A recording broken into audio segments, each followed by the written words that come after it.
નમસ્કાર દર્શક મિત્રો, મિસ્ટર ગુજરાત ન્યૂઝમાં આપનું સ્વાગત છે।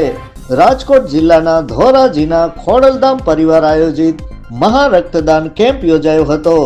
ધોરાજીના લેવા પટેલ સાંસ્કૃતિક ભવન ખાતે આજ રોજ ખોડલધામ પરિવારના ખોડલધામ સમિતિ દ્વારા મહારક્તદાનનું ભવ્ય આયોજન કરવામાં આવ્યું હતું, જેમાં ધોરાજી તથા આજુબાજુના વિસ્તારના લોકોએ બહોળી સંખ્યામાં ઉપસ્થિત રહીને આ મહારક્તદાન કેમ્પમાં પોતાનું રક્ત અર્પણ કર્યું હતું। તેમજ આ મહારક્તદાન કેમ્પમાં જે રક્ત એકત્રિત કરવામાં આવ્યું હતું તે રક્તથી ખોડલધામના નરેશભાઈ પટેલનું રક્ત તુલના કરવામાં આવશે। આ તમામ રક્ત જે લોકોને રક્તની જરૂરિયાત હોય તેવા લોકોને આપવામાં આવશે।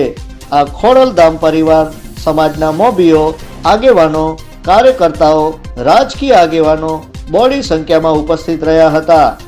Report by Alpesh Trivedi.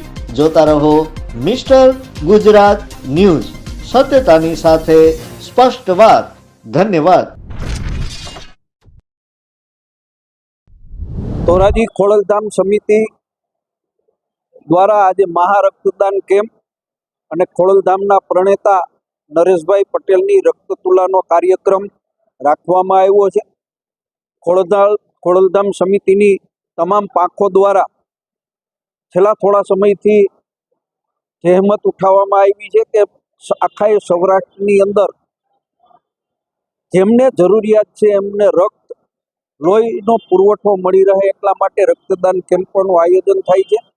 આજે પણ મોટી સંખ્યાની અંદર ધોરાજી શહેર તાલુકાના સૌ યુવાનો રક્તદાન માટે ઉમટી પડ્યા છે અને મને વિશ્વાસ છે કે ખોડલધામ સમિતિ દ્વારા જે નરેશભાઈ પટેલની રક્તતુલાનો કાર્યક્રમ રાખ્યો છે, નરેશભાઈની 2 વખત રક્તતુલા થઈ શકે એટલું લોહી ધોરાજી ખાતેથી એકઠું થશે।